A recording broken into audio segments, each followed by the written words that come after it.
Frank Orji is a Biafran-born Nigerian businessman, author, music producer, a sought-after inspirational speaker, a cinematographer, and an award-winning filmmaker who has spent most of his adult life in South Africa. And today he chats to us about his life's journey. Welcome to The Loft, Frank. Thank you so much. Thank you for having me. I'm so excited. Now, Frank, I nearly lost my breath trying to just mention everything you've gotten your fingers into and things that you've mastered over the years. Now, you have mastered many fields in your career. However, your journey in getting there has not been without adversity. So please may you share what it's been like growing up in what you refer to as the evil village. I was born in a very dark village, like I say. When I say dark, I mean both literally and energy-wise. You know, it's a place where people are always scared. They have all these festivals where people don't come out. And I was really scared of the village growing up.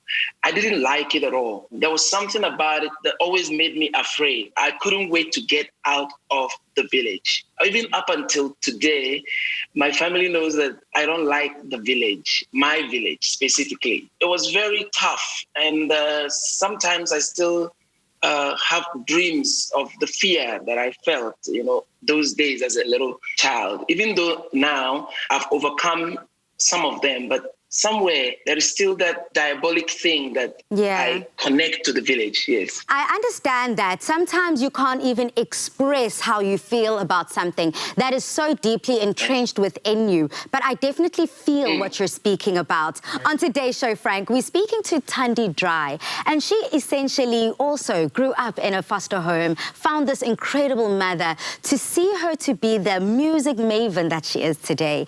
Yourself, you also come from a sibling background that is a little strained and chaotic, to essentially the community asking your mom to let go of you. Do you mind sharing that story with us? I am what is considered an illegitimate child. You understand? I was born out of wedlock. My father, he was a doctor that used to visit the village clinic once in a while. And so my mom was hated for sleeping with the village visitor and who left after some time. And I ended up not knowing who he is. My mom raised me. My childhood was so crazy at some point because I was a sickly child. It was so bad at some point. The villagers, they advised my mom to leave me or throw me in the evil forest. And my mom refused. Even when I asked her, why did you not do that? She said, I didn't know. I don't know why, but I just felt like there was something about you. I couldn't just let you go.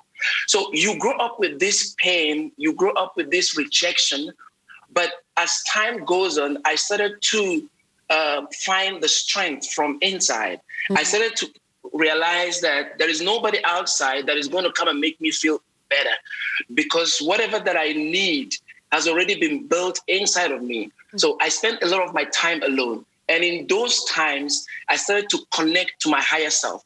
I started to link to the spiritual side of me, the one that is not abused, the one that is not rejected, the one that does not feel small, the one that does not feel like an illegitimate child. I had to connect to that one.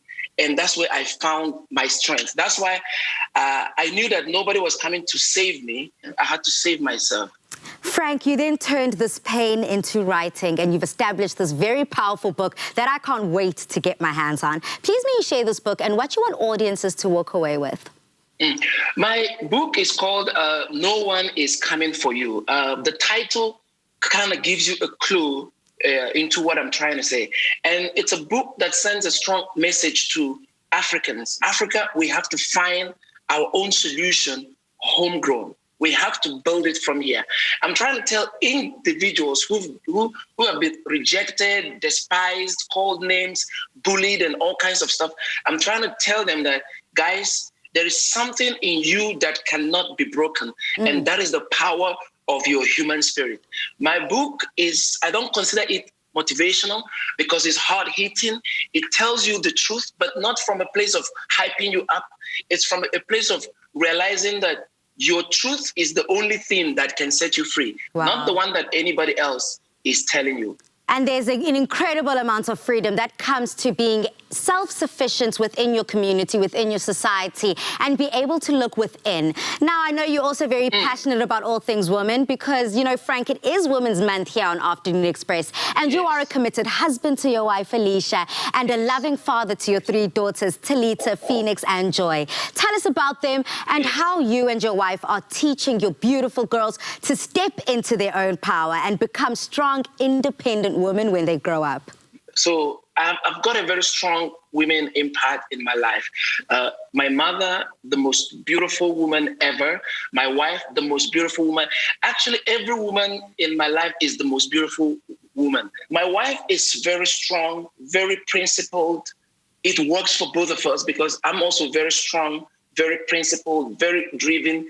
Our kids are brilliant. Talita, she's so intelligent, she will scare you. Phoenix, Joy, like I'm so blessed with women. Women are the best ever. You know, when I hear all the stories of, you know, when people abuse women and all this stuff, it breaks my heart. And the message I want to put out is, we need to start raising men to understand the complexity of women. Men are simple, women are complex. When you are driving a car, it just takes you to just switch the engine and go. When you want to move a plane, there are all kinds of buttons that you must take note of. Wow. We must understand that women are not simple. We must spend time to understand them. We must study them.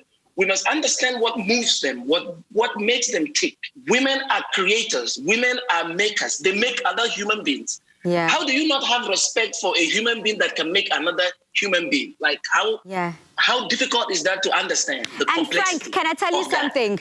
And you know what, my friend? Tell me something, please. I love the fact that you are this passionate about it because you are challenging your daughters and all the women in your life to not accept anything other than the best from their male counterparts. I salute you for that, and I thank you for joining Afternoon Express to not only spread your message and your motivation, but to spread that incredible book that I can't wait to get my hands on. Thank you so much, Frank Orji.